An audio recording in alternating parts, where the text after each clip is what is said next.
আমরা আহসান মঞ্জিল যাওয়ার উদ্দেশ্যে সুয়ারিঘাট থেকে রওনা করলাম নৌকা পথে। বুড়িগঙ্গা নদীর মোহনীয় দৃশ্য দেখে দেখে চলতে থাকলাম আহসান মঞ্জিলের উদ্দেশ্যে।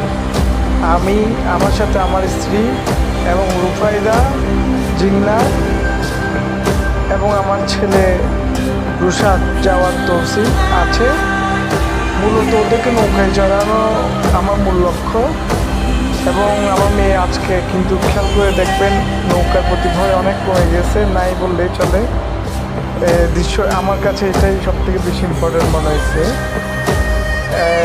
আর আমরা খুব এনজয় করছি, আমার ছেলে অনেক এনজয় করছে। আমার ছেলে মানে আমি একটু চিন্তায় পড়ে গেছি, আমার ছেলে নৌকায় চড়াই নাই, আজকে ওর জন্য প্রথম নৌকায় ভ্রমণ। ওরা সবাই খুব উপভোগ করছে। আমরা আহসান মঞ্জিলের পথে চললাম।